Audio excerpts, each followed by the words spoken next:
The following program is presented by the Metropolitan Library Service Agency.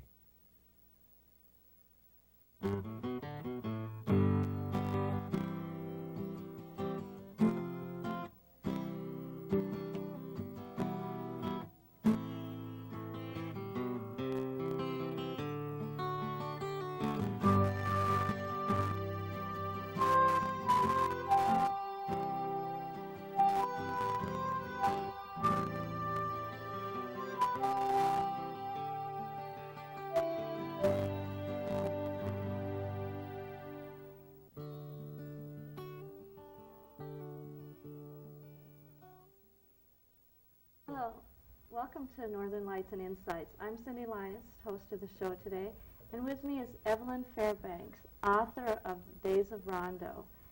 And she's a marvelous woman and has a lot to tell us. She is an author and an educator and lecturer, primarily in the human service field. In addition, she's an operations supervisor with Augsburg Publishing. Welcome, Evelyn. Thank you. I'm fascinated with reading the Days of Rondo and have lots of questions that I want to know. I found it an intriguing book because not only was it some of your memoirs, but you talked a lot about the community, the black community, the integrated community in the 30s and the 40s. And though I didn't grow up in the Minneapolis-St. Paul area, it was definitely fascinating to me and well written. Thank you, that part, right? Yeah. Tell me a little, let's clarify, where is Rondo? I mean, the street no longer exists. Right. Well, it doesn't. It's been changed to a street called Concordia in St. Paul. Okay. And about 2 years ago, the people that work on Rondo Days, which is the yearly celebration for the neighborhood, and we now have a sign above it that says Old Rondo Avenue. It was Rondo for almost 100 years before the freeway came through. But it starts about downtown, almost downtown, in round figures. Downtown St. Paul. Downtown St. Paul, and goes to the Midway District going east and west. In the north and south, it's about almost a mile wide. Okay. Rondo ran right through it. Okay. And what happened now? That neighborhood isn't in existence as you talk about in the book because of the freeway. The freeway. I-94 came and just gulped the hole right down it. And most of us that were there at the time, we thought, okay, a road is going through. We didn't think it was separating the neighborhood. Okay. You know, but it's no longer there. The Rondo neighborhood as we know it is no longer there. And yet that was one of the first, or one of the only black communities that really had established in the Minneapolis-St. Paul, or was it the largest? It was the largest in St. Paul. Okay. Minneapolis was doing its thing in St. Anthony. Okay. There was a black community there. And there were other pockets. But Rondo was more than just a black community. It was really a community of immigrants. And with the black people coming from the south, as my parents did. And then you had the Jewish people from Russia. And then Irish people from Ireland. And of course the Scandinavians and the German people. So the area that I talk about, as I say, on one hand it was the largest black community, but was also, the other people were all a part of Rondo. And as I went to book signings, you see that very clearly. Half the people that buy the book from me from Rondo have been white. Because that was their district also. Right. What a wonderful sense of diversity. It was wonderful. Yeah. It was really wonderful. Yeah. In your book, you start out talking about Daddy and Mama, and you give them, it was real clear, your Mama played a real big role in her strength and power, as well as did other women within the community. And then you talk about some changes in your life that happened when Daddy died at what, age 6? I was 6, right. You were 6. Right. And then Mama really ran the household, and she was your role model. She ran it pretty well when Daddy was alive. Yeah, I kind of got that sense, right? And how church and religion played a central part of not only your life, but the whole community. The whole community. Okay, and do you think that stayed true throughout the Days of Rondo? Yes, all the way, because it was like this. Even when we weren't in church related, directly related situations, the people, like, let's say at the community center, they were from churches. The teachers in the schools were churchgoers. So everyone was connected to a church. So you didn't, even though they didn't go to your church, they just simply brought that into the community center. But they just emphasized something else, such as the community center. The one that I went to, the Hallie Q. Brown, they emphasized the human part of life, the accomplishing, the toning, the culture, but these were still the same people that were in church. So yes, church was involved very, very definitely when we were growing up. Okay, and then when your Aunt Good, as you called her, came to live with you, and after your mother died, then your life changed a bit, and it appeared that some changes were going on with it in the community as well. Well, or was that you were going from the Depression, from an economic standpoint. You were going from the Depression into the work programs, and then on into the war. You were going into women were about to do their thing again. You know, about every 20 years, women do their thing. You know, and they were kind of doing their thing, and that was helped by the work project and the war. And so the whole change. So the mothers weren't necessarily in the home anymore, and all of this was kind of an ongoing. There was really nothing sudden about that change, although change always seems sudden. But there wasn't anything sudden about it. But we were coming out of the Depression into the, quote, good times. And it looked as if the war brought it, but they had started anyhow. You compare the North to the South, obviously, from what you're saying in the book and what we know is the North had a lot of appeal. At one point, I think you call it wealth and fortune, the land of wealth and fortune. Right. And that's part of what Mama convinced Aunt Good and her two sons to come up north with you, and then they stayed here.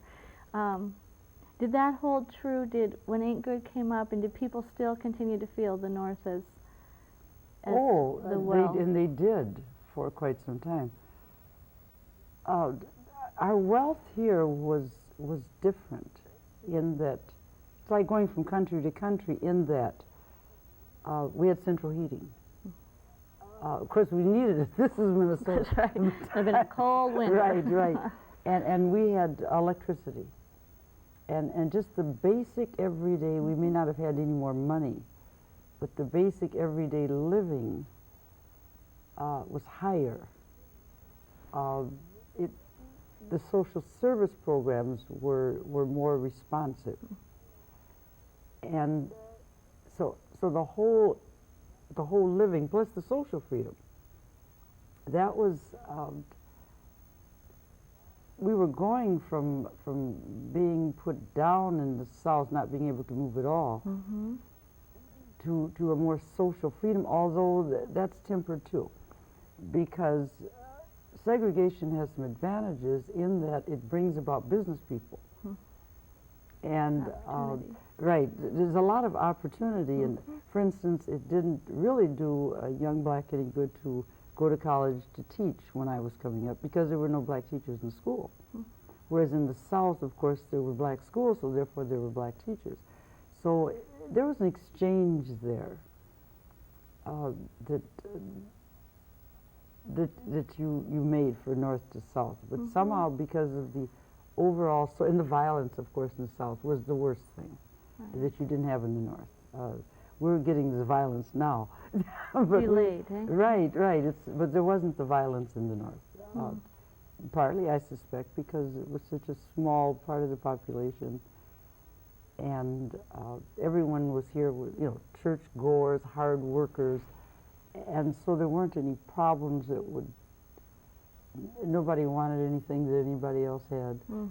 So no one wanted a piece of pie yet. Yeah. So there was no violence. So the violence came later in the North, but so those were the kinds of things that happened.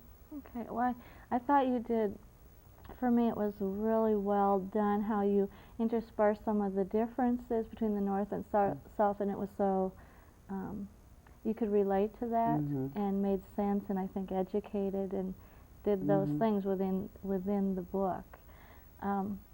Do you think because of that, I remember when in your writing, you talk about when you go to college or to interview for the college, and the woman, and I forget what college it was. It was contaminator. Yes. You forget because you're young and you don't remember the word. It was an adding machine. Okay. That's right. And you went there to interview, for your interview, you decided on your career, and obviously had a lot going for you, and determination, and she basically tells you you can't enter the school because you're black, and you go home to your two cousins who were your stronghold, and that seemed to be a pretty pivotal point at which a lot of some of what people in the South had grown up with became reality. Right. It became. Now this is real. When it came time to enjoy the social life of the state as an adult or as a wage earner, you had money to spend, and to get a job, then the realities of it hit. We thought probably that the people that had jobs as servants and so on and so forth had them because they didn't have the education. We assumed that once we got the education, then the doors would open, and that just plain wasn't true. And that's what that was about in the 40s, and that was across the nation. That the young people whose adults had said, you know, their parents, so when you get an education, then when you learn to speak correctly, when you have good table manners, when you da-da-da, all of this will open up. And then the first thing that hit us when we prepared ourselves, but oh no, it's not going to open up. And that's when the riots of the 60s really started in the 40s, with the discontent of finding the facts of life, that no, they weren't going to open up. And when you had people within your life, and I think we can all relate to other mothers. There was was it Eva Neal? Mrs. Eva Neal, who taught you the proper manners, even though you wanted to rebel a bit. Right. I wanted to, I did. So it was clear you had a lot of different role models that played a part of your strength. You were raised by the neighborhood. The whole neighborhood, whatever they were good at, then that's what they taught you. So you were never, I don't know how we didn't all come out perfect. I mean, we had hundreds of people. Right, hundreds of people raising us, hundreds of, we did come out feeling very loved, though, very protected. It's, there really was nothing that the outside world could do to us because of the protection that we felt in our world, in our churches, in our neighborhoods. What a wonderful gift, you know. Is that some of what you talk about the Days of Rondo now and the celebration, the Rondo celebration, that you're trying to get back, that was taken away when the freeway went through and the neighborhood was and we lost? became apartment dwellers and not looking out for each other anymore, and we're cheating our children now of that. You can do anything you want to do, and you know that when you have come from the kind of neighborhood that I did. You just take everything as it comes and keep going. But I'm not sure that the kids, that has to be reinforced everywhere. And I'm not sure the kids are getting that now. That they really, truly are respected in their dignity and what they can do. Yeah, and that came through real clear. I mean, there was obviously some times of disappointment in your life and in the days in Rondo that are there, but throughout I sensed a real sense of purpose and of love. And I mean, you talk about Mama who believed in spare the rod, spoil the child. And she did not spare it. You remember a few disciplining or punishments, I should say. And yet it was, you state clearly that you knew she loved you, and as well as the other people in the community. And that was the joy of it, that everyone did. You know, and if you were doing something that was against the rules, and the rules were of the neighborhood, not just of your household, you would be told about that 10 blocks away from home, and your only hope was that it didn't get back to your parents. Because then not only had you broken a rule, but you also had embarrassed your parents 10 blocks away from home or at camp or at church. So it kept us pretty well on. We had to be very clever if we wanted to do something wrong. Well, and that obviously, you talk about the senior prom. You were going to Mechanic Arts High School, right? And you talk about your senior prom when basically there were no dates left for the senior girls. Right. And tell me again about what you did. I mean, I thought that was very clever, inspiring, and clear. Well, but our motivation was strong. Yeah. You see, all these young men were coming back from the service, and they were 23, 24, 25. We were 17, 18. So 23, 24, 25 is ta-da. That's right. I mean, and in world travel, they'd been all over the world, and we just wanted these young men to take us to the prom so badly. And fortunately, all of the black young men in our class were taken already. So there we were without a date, and then we had this huge supply of eligible young men to go to the prom with. So the rule, of course, was only students from that school could go to the prom together. And so we took that to the principal and told him what the problem was, and he, what shall we do? Well, we knew what to do. Of course, we'd bring all these men in. And that's what we did. And it was just wonderful. I mean, the prom was just grand, just grand. And you had to have the approval of your parents for that boy to come. And as I said in the book, we agreed with our parents on who was a good prom date. Just a regular date we didn't necessarily approve. But we both agreed who was a good prom date. And oh, goodness, yes, that was fun. We got to stay out late. Sure. All of us were in the doghouse for months after that. But who cared? We've been to the prom. Well, you went on to make a lot of changes where you were the first woman employee, and I'm trying to remember, I just lost where. Okay, that was first staff black. Right, at Hamlin University. At Hamlin University. At Hamlin University. And there had been other blacks there, but not as a staff member. Okay. And, well, I think almost all of us born in my generation were the first black to work wherever we worked. So many times the only black. And so we just moved through the world that way. When I went to Shakopee to work in the women's prison, I was the first one on that.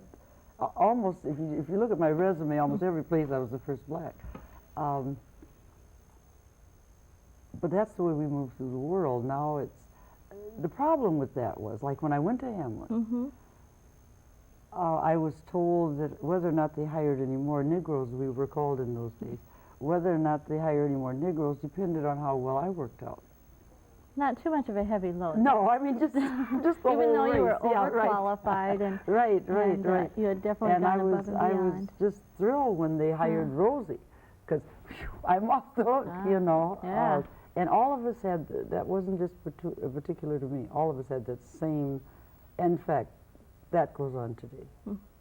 That goes on today. We understand as we go out into the general world that how people after us will be accepted. You can tell, let's say, if you go fishing in a town, what the relationship has been with other people by how you're treated. And how the people behind you will be treated after you leave. It's we do always represent our entire race. That's the negative. Now that has a positive also. In that there's a sense of family. So we also can take anything that any black person does. I sit up straighter. I'm prouder. Because we do have to take the shame if they do something wrong. Then it's our fault too. So it has its ups and downs and its good and bads. Yeah. What, if anything, do you want people to get out of the Days of Rondo book? When you wrote this, what were you wanting them to hear or to read? Okay. Two things. Number one, I didn't want Mom and Daddy and Good and Morris and Oscar to get lost. They were here in Minnesota. They participated in Minnesota, and I wanted them to be a part of Minnesota history. Also, what I want people to really get out of that book is the joy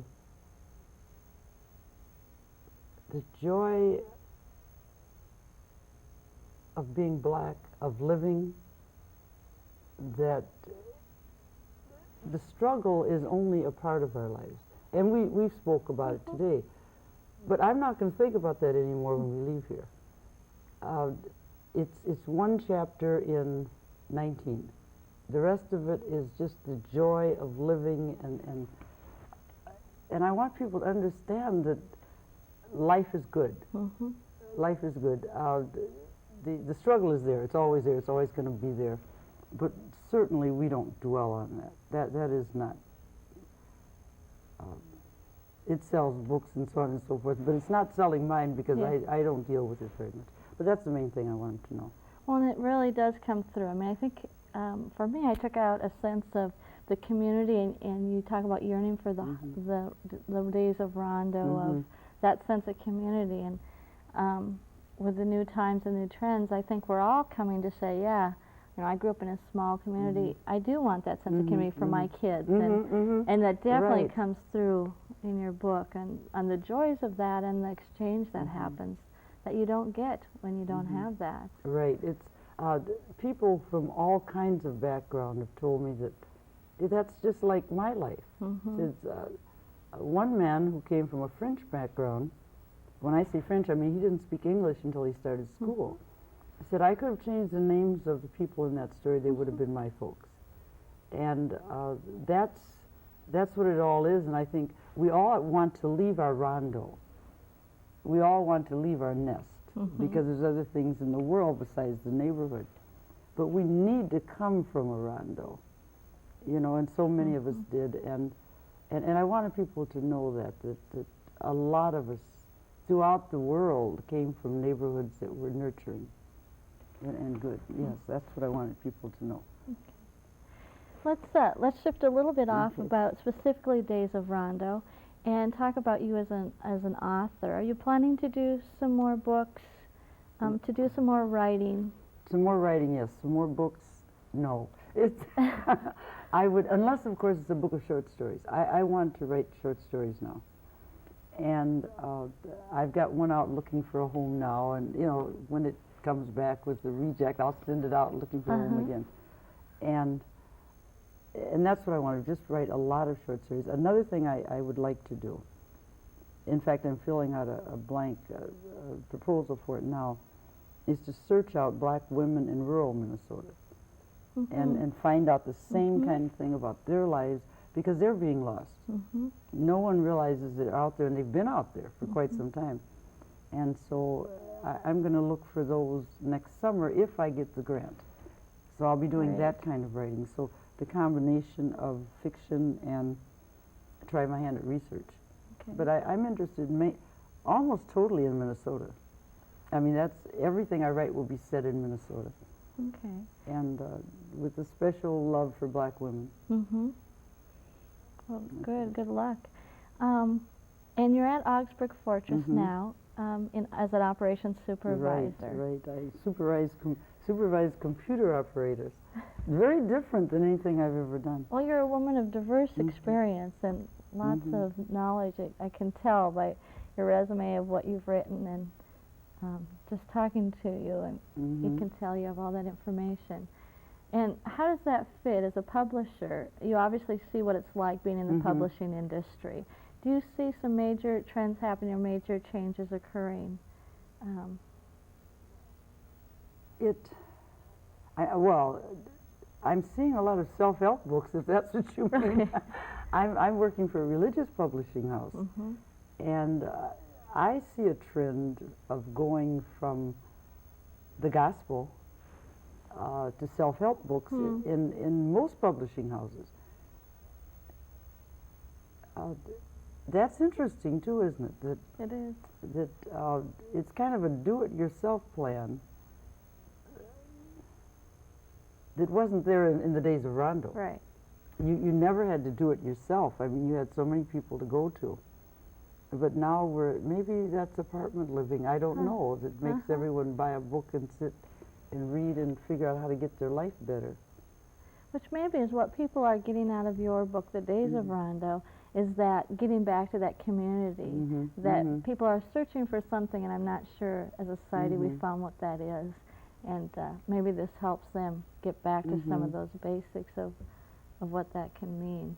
Hmm. But it is interesting. And so did you consider self-publishing? Now, your Days of Rondo is published by the Minnesota Right. Historical Society, right? Right. Did you consider publishing it yourself, or was No. it a natural to go with the Well, Minnesota because Historical? I was interested in them becoming a part of Minnesota history, well, I felt a good place. The nice thing about publishing out of the Historical Society is their books never get old. I mean, they never True. throw them away. I mean, they just, that book will be for sale forever. I mean, at least for my forever, you know. And whereas another publishing house, once it stops selling, then it's gone. But that's now a part of Minnesota history, and I like that idea. Makes sense. Mhm, It does. mhm. And so where can people get the Days of Rondo? Okay, they can get it, number one, of course, from the publisher. All the major bookstores are carrying it. B. Dalton, Obegard's, Baxter's. We're carrying it at Augsburg Fortress Publishing House. We're carrying it in our bookstore. Okay. And it's at the book retail wholesalers. So therefore, that means any bookstore can get it if people want to order it through their favorite bookstore. It's in several other bookstores. It's in most bookstores in St. Paul and Minneapolis. Great. Well, it's being dispersed or dispensed of well. Right. Good. And obviously, people can get it through the public library. And it's I don't know whether available the in library has it, but library. it's good for people to go to the library and ask for it. That's right. That's right. I'm sure a lot of the libraries will carry it. One final kind of comment as we're talking that you'd like people to remember about the uniqueness or the sameness of that comes from the community of Rondo and from your book, The Days of Rondo. Well, I guess it's just the point that because so many people, no matter where they come from, say, yeah, I remember that. One story in particular about being afraid in the basement when I had to go down and put coal in the... I think everybody said, I remember when I was scared to go in the dark, you know. And that's what the book is about. It's about the little things that every child goes through. And that's the sameness, that this is everybody's childhood, not just mine. The differences, I think, are interesting. Those are the flowers. That's what make people's lives different and interesting. But by and large, there's more samenesses than there are differences. Well, I thank you, Evelyn, for bringing back the Days of Rondo and for bringing it into the lives of people like me who didn't know Rondo, but maybe knew a community very much like Rondo. And I thank you for joining us, Evelyn Fairbanks, the author of The Days of Rondo. And we'll look forward to hearing more from you with short stories. All righty. Good. All right. Thank you for joining us today, and join us again for Northern Lights and Insights.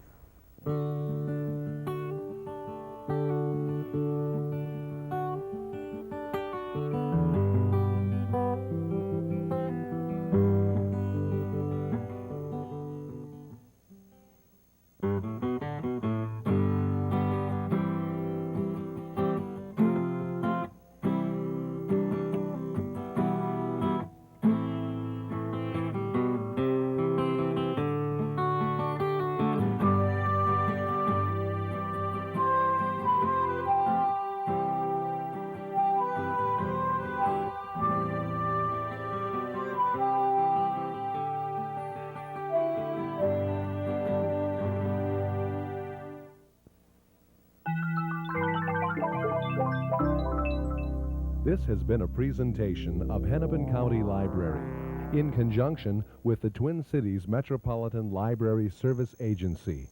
We thank you for watching, and we hope you visit your public library often.